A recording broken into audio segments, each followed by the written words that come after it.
Now we shall start with the third stanza. Surely Shakespeare is wicked, and the map a bad example, with ships and sun and love tempting them to steal for lives that slyly turn in their crammed holes from fog to endless night. On their slag heap, these children wear skins peeped through by bones and spectacles of steel with mended glass, like bottle bits on stones. All of their time and space are foggy slum, so blot their maps with slums as big as doom. Let's look at the first line. Surely Shakespeare is wicked and the map a bad example. Why Shakespeare is wicked?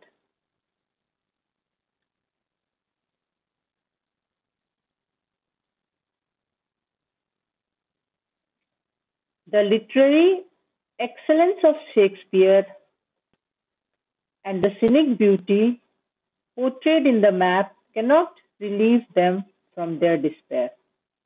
For these children, literary excellence is a far fetched thing and hence seems wicked. Shakespeare, in his work, described the life of the rich and affluent people, which is far, far away from the life of these children. Shakespeare depicted something which is not possible in the life of these children. Being a man of literary genius, he should have written something about the slum life, thereby trying to uplift them from their position. But he didn't do so. Rather, he wrote about rich and powerful people whose life is very attractive and tempting to the slum children. That's why Shakespeare is wicked. The map on the wall is a bad example because it gives them false aspirations as it makes them aware of the beautiful world given by God. So the map is a bad example. It shows something which doesn't exist in the life of the slum children. With ships and sun and love tempting them to steal. The sheep, the sun and love symbolize joy and happiness, which these children are deprived of. So such beautiful things tempt these children to steal. Steal for life, for better life.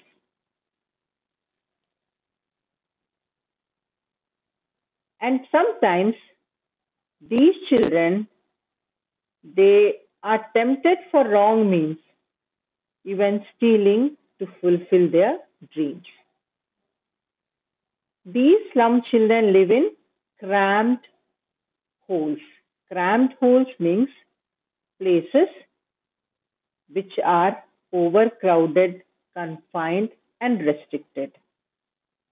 Striving and struggling for survival in the small, dirty rooms, from fog to endless night.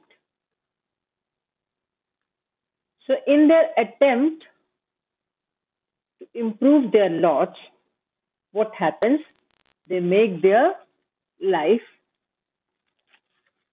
worse from bad. They go on struggling from foggy morning till long, endless nights, trying to meet both ends. On their slag heap, these children wear skins peeped through by bones and spectacles of steel. Slag heap. Slag heap means pile of waste material. especially that of mine. Here, look at the word they are used before slag heap. This signifies that their life itself has become slag like. That is, their whole environment is described as a slag heap. That is why on their slag heap. So these children live on slag heaps,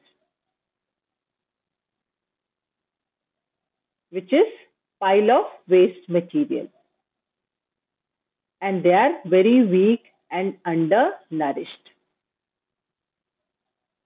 They are so weak that their skins peep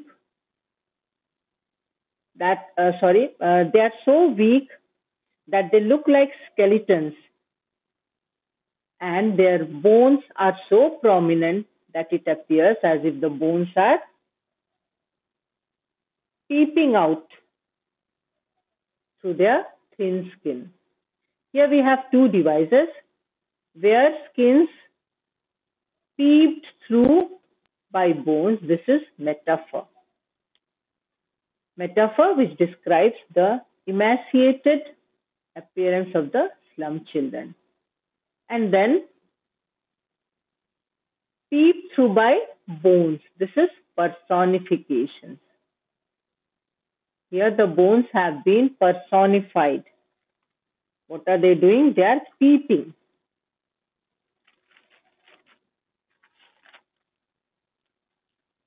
These children wear spectacles of steel with mended glass. These spectacles mostly are the spectacles discarded by the rich people.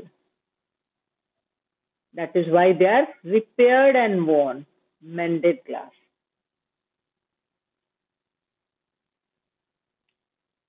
And their life is like bottle bits on stones. Here, like bottle bits on stones is simile.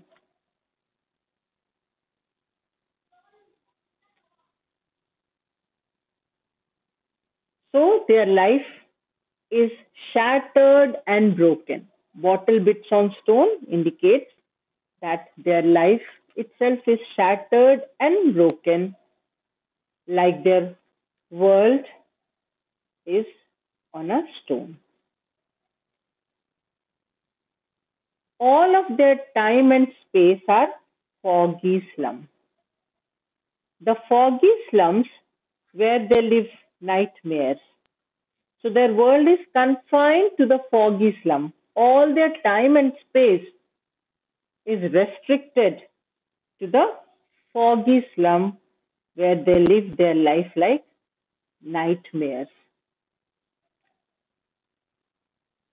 The maps displayed in their classroom are far, far away from the reality of these children.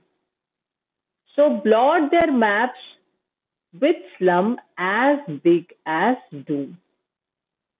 Here, the author requests the authorities to include the slums also in the world map.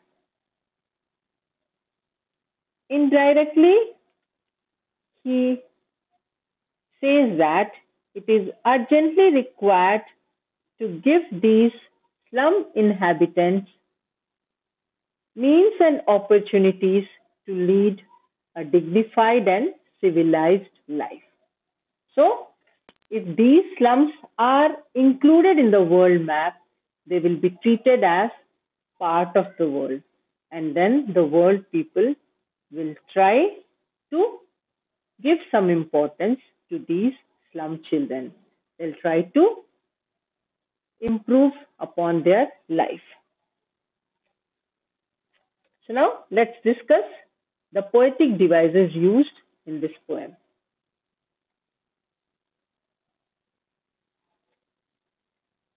We have a simile like bottle bits on stone.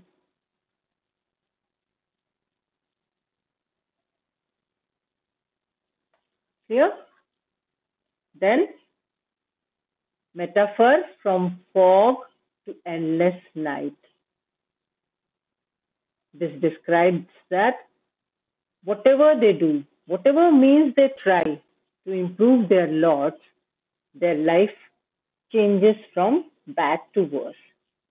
Then we have another metaphor where skins peeped through by bones. Then we have one more simile, slums as big as doom. So living in slums for these children is worse than death. It is like living in a hell. Clear? Now we shall go to the next stanza. Before going to next stanza, look at this picture of slum. The houses, how crowded they are. See? Crammed. Look at the dirty surroundings.